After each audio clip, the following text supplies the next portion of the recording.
Hello guys, my name is Chauhan Vedant. તમે જોઈ રહ્યા છો જ્ઞાન દર્શન, નોલેજ ઓફ ધ વર્લ્ડ. આજે આપણે જોઈશું ગુજરાતી વ્યાકરણ વિશે.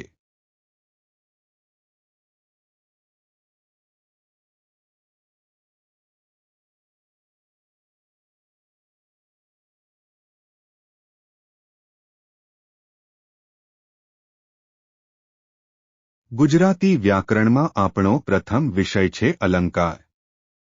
સામાન્ય વ્યવહારથી જુદા પડતા વાણીના આ જાતના સ્વરૂપને અલંકાર કહે છે. અલંકાર એટલે વાણી સજાવટ કે શોભા. અલંકારના બે પ્રકાર પડે છે. એક શબ્દાલંકાર, બે અર્થાલંકાર. શબ્દાલંકારના ચાર પ્રકાર પડે છે.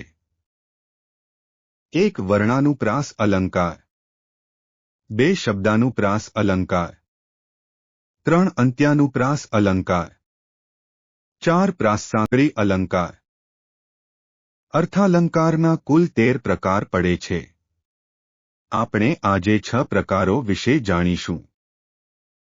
એક ઉપમા અલંકાર, બે ઉત્પ્રેક્ષા અલંકાર, ત્રણ રૂપક અલંકાર, ચાર વ્યતિરેક અલંકાર, પાંચ વ્યાજસ્તુતિ અલંકાર, છ અતિશયોક્તિ અલંકાર.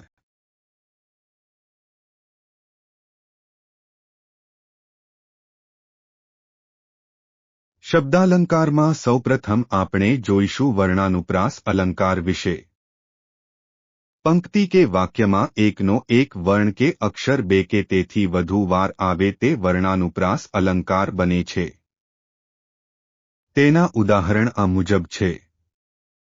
એક કામિની કોકિલા કેલી કુંજન કરે, બે મીઠા મધુને મીઠા મેહુલા રે લોલ, ત્રણ એની દશા જોઈ મારું દિલ દયાથી દૂઝે છે, ચાર અગ્નિની આંખ અંગાર ઝરતી હતી, પાંચ ઝરમર ઝરમર રવે ઝરી જળભરી વાદળીઓ, છ ઝૂકી ઝાડના ઝૂડની ઝાઝી ઝાડી, સાત વાણિજ્યમાં વાસ વસંત લક્ષ્મી, તેના નિમંત્રે નિજ નાશ સ્વાર્થથી.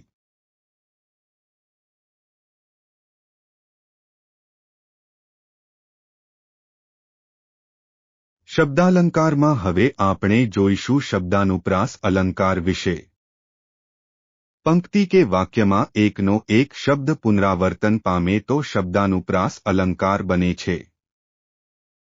તેના ઉદાહરણ આ મુજબ છે. એક હળવે હળવે હળવે હરજી મારે મંદિર આવો રે, બે આ માયાની છાયામાંથી કાયાને મુક્ત કરો રઘુરાયા, ત્રણ ગાયક ન લાયક તું ફોગ ફૂલાણો છે, ચાર મન ગમ્યંતી બોલ દમયંતી નળે પાડ્યો સાદ, પાંચ રે હસી હસીને રડી ચડી પડી તું બાકી, છ વસંત આવે સંત અંતરકુંજ કરો વિમળા વિકસંત, સાત આપની વ્યથા અવરને મન રસની કથા ઇત્તરના કંઈ તથા, આઠ ખગોલક નીચે શો ભૂગોલક લીલો છે.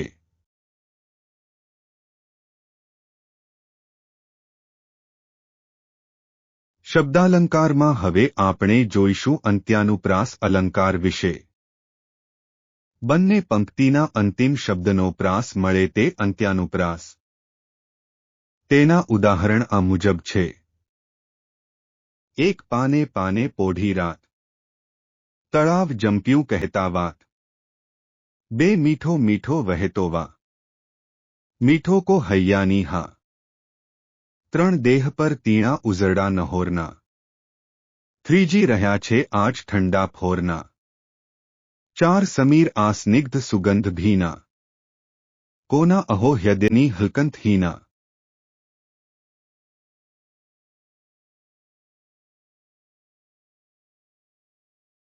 શબ્દાલંકારમાં હવે અંતે આપણે જોઈશું પ્રાસસાંકળી અલંકાર વિશે.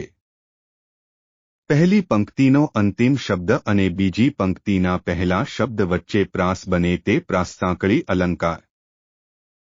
તેના ઉદાહરણ આ મુજબ છે.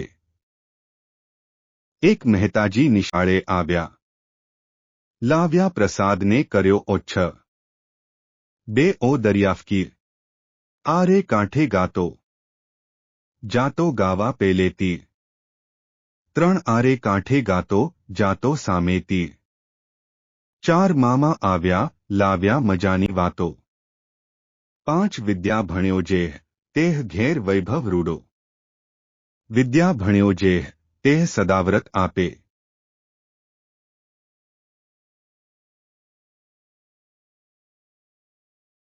હવે આપણે જોઈશું અર્થાલંકારમાં ઉપયોગી શબ્દો વિશે 1 ઉપમેય જેની સરખામણી કરવામાં આવી હોય તે ઉપમેય 2 ઉપમાન જેની સાથે સરખામણી કરવામાં આવી હોય તે ઉપમાન 3 ઉપમાવાચક કે ઉત્પ્રેક્ષાવાચક શબ્દ ઉપમેય ઉપમાન અને સાધારણ ધર્મ આ ત્રણેયને જોડતા કડીરૂપ શબ્દને ઉપમા અલંકારમાં ઉપમાવાચક અને ઉત્પ્રેક્ષા અલંકારમાં ઉત્પ્રેક્ષાવાચક શબ્દ કહે છે 4 સાધારણ ધર્મ જે સમાન બાબતને લઈને સરખામણી કરી હોય તે સાધારણ ધર્મ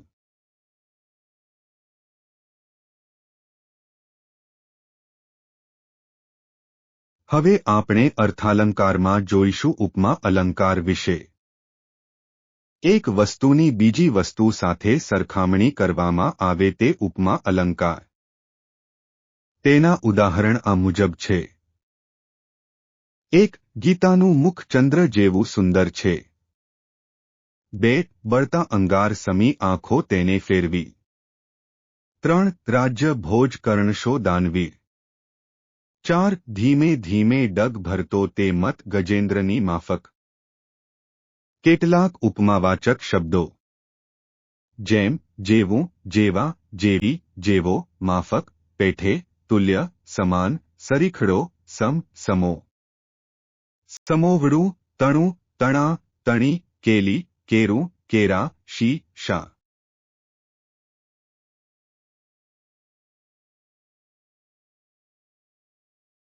હવે આપણે અર્થાલંકારમાં જોઈશું ઉત્પ્રેક્ષા અલંકાર વિશે ઉપમેય એ ઉપમાન હોઈ શકે તેવી કલ્પના કે શક્યતા વ્યક્ત કરવામાં આવે તે ઉત્પ્રેક્ષા અલંકાર તેના ઉદાહરણ આ મુજબ છે 1 ગીતાનું મુખ જાણે ચંદ્ર 2 વાદળની વેલેને ફૂટ્યા ફૂલડા જાણે અનંગનો બાર 3 તાકાશ જાણે કે કાજલ વરસાવે છે 4 કાયાના સરોવરો જાણે હેલે ચડ્યા કેટલાક ઉત્પ્રેક્ષાવાચક શબ્દો જાણે રાખે સખે સકે શું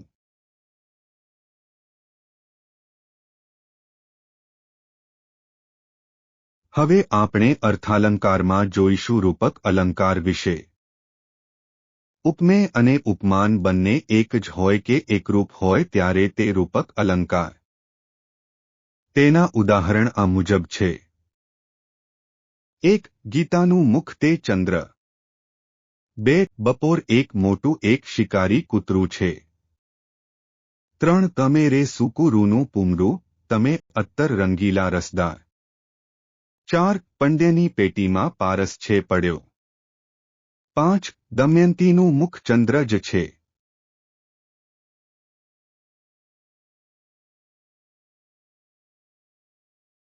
હવે આપણે અર્થાલંકારમાં જોઈશું વ્યાજસ્તુતિ અલંકાર વિશે પ્રશંસા દ્વારા નિંદા અને નિંદા દ્વારા પ્રશંસા કરવામાં આવે ત્યારે તે વ્યાજસ્તુતિ અલંકાર બને તેના ઉદાહરણ આ મુજબ છે 1 શું તમારી બહાદુરી ઉંદર જોઈને નાઠા 2 સુહાસને છેલ્લેથી પહેલા આવવાનો શોખ છે 3 આનંદ આળસનો વેરી છે 4 વેવાઈનું રૂપ તો જુઓ રે બાઈ કંદર્પ સરીખો લાજે રે 5 ઘણું વાંકા બોલા સત્યભામા રે આ શું ફૂટડા મિત્ર સુદામા રે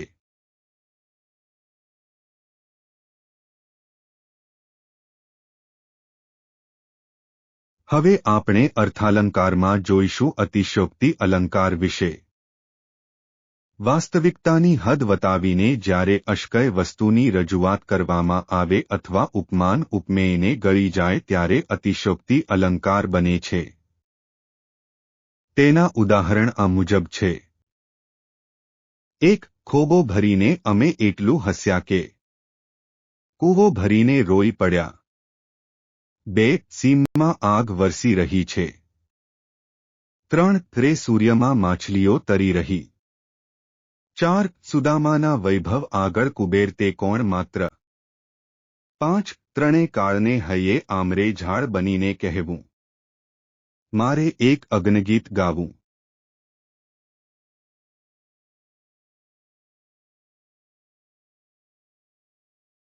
હવે આપણે અર્થાલંકારમાં જોઈશું વ્યતિરેક અલંકાર વિશે. સામાન્ય રીતે ઉપમેય કરતાં ઉપમાન ચડિયાતું હોય. પરંતુ અહીં ઉપમાન કરતાં ઉપમેય ચડિયાતું બતાવવામાં આવે ત્યારે વ્યતિરેક અલંકાર બને છે. તેના ઉદાહરણ આ મુજબ છે. 1. ગીતાનું મુખ ચંદ્ર કરતાં પણ સુંદર છે. 2. પુષ્પ કરતાં પુષ્પનો પરિમલ બહોળો છે. 3. મીરાની વાણી તો અમૃતથી મીઠી છે. 4. આ રાજા સિંહ કરતાં પણ વધુ બળવાન છે. 5. તે કામદેવ કરતાં પણ વધુ રૂપાળો છે. 6. ફૂલની ફોરમ થકી હળવો છતાં કાંઈ કરવાનું નથી એ ભાર છે.